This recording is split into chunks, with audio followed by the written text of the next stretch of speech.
Hey everyone, I'm Jack Fossett and welcome to this demo and review of the Squier Affinity Telecaster. This review is sponsored by Zzounds and their affiliate program. If you're interested in this guitar or any other music gear, do your shopping through the link below. That will support both my channel and their program. We'll talk about that more in a few minutes. Let's have a listen.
Hey everyone, welcome to the channel. Thank you for tuning in to the review of this classic kind of beginner and intermediate level guitar, and I do say that respectfully because I know there are a lot of players who might have this and use it who are out of that spectrum. But again, this is a guitar that's really inexpensive, very accessible, and generally speaking, that's what it's geared towards. It's geared towards beginners or intermediates as far as its price point and its usability. This is a really solid guitar, in my opinion, for that level.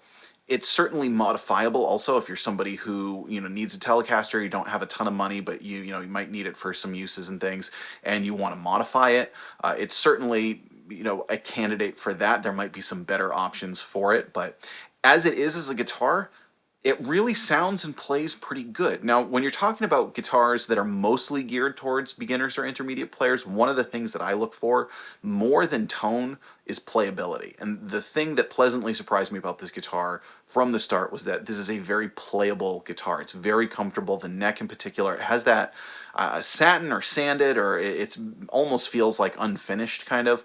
It's got a C-shaped neck, which is actually very comfortable, and what was really a pleasant surprise was that it had very good fretwork. So it was really easy and comfortable to play, and it actually stayed in tune really well. Those tend to be the downfalls of inexpensive guitars, that they tend to have poor fretwork or not hold their tune very well, just generally uncomfortable necks that don't feel well. So if you're someone who's just getting into guitar, that to me is the more important thing. The pickups sound pretty good. They were a little dark, but they don't have bad character. They don't sound brash or cheap or, again, I think if you were someone who wanted to use this guitar for, beyond those phases, the pickups are something you might want to upgrade. But if you're someone who's a beginner or an intermediate, you're learning guitar, you're kind of getting used to the tones, they are absolutely fine. And I think they sound pretty solid. Now, today I'm showing them off into a Fender Blues Junior, and for the overdriven tones, I'm using a Boss SD1 Super Overdrive. So I'm trying to use a more modest rig. I could certainly plug this into a much more expensive amplifier and make it sound a lot better, but that probably is out of the spectrum of a lot of people who are interested in this guitar. I think one of the things about this one too, this is not a a shootout video, but one of the things is to compare this to the classic vibe, because a lot of players on all sorts of levels of guitar playing will get the Squier Classic Vibe guitars as suitable candidates for modification. I think if you're interested in modifying these guitars, the Classic Vibe is probably a little bit better. It's more suited towards that kind of thing. That being said, this one was, you know, like the Classic Vibe Telecaster that I had really poor fretwork. This one had better fretwork, so it kind of depends. You know, there is a certain level of quality control when you're looking at less expensive guitars. This particular one that I got is great. Now this one has a poplar body, obviously has a maple neck, and it is kind of nice that the belly cut is there. This guitar has a belly cut and it's a little thinner than your typical Telecaster guitar, so it's very comfortable to hold and to play. And again, between that and the neck, I was just really pleasantly surprised, like, hey, I could do the whole video without needing to retune it or any kind of problem or feel like uncomfortable with it at all. My first electric guitar that I bought was a Squier Affinity Fat Strat. This one is way better than the one that I first bought. You know, the neck is better, the tone is better, the feel is better.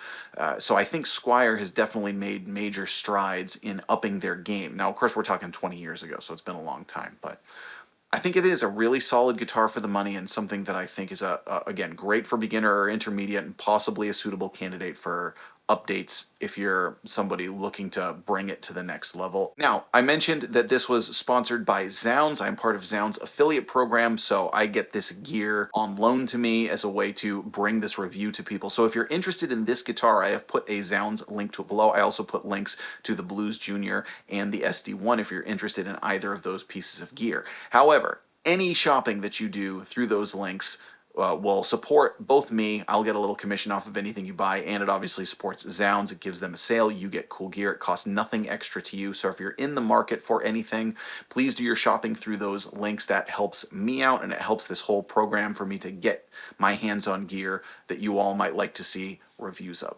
So please let us know what you think of this guitar. Is this one that you have, one that you want, one that you've been thinking about? What do you think about kind of its level, its tone? What I'm going to do now is give you a full tonal profile of the guitar. We're going to play both clean and overdriven on all the pickup settings. And if you want to support my channel in another way, if you send me a tip of $7 or more through Venmo, I'm going to give you access to a website where you can download all of my music, including jam tracks, which includes the jam track that you heard at the beginning of this video. So my PayPal and my Venmo are in the description, so feel free to do that if you like. Do your shopping through the link. I'm Jack Fossett. Remember to like, share, and subscribe, and I hope you enjoy the rest of the video.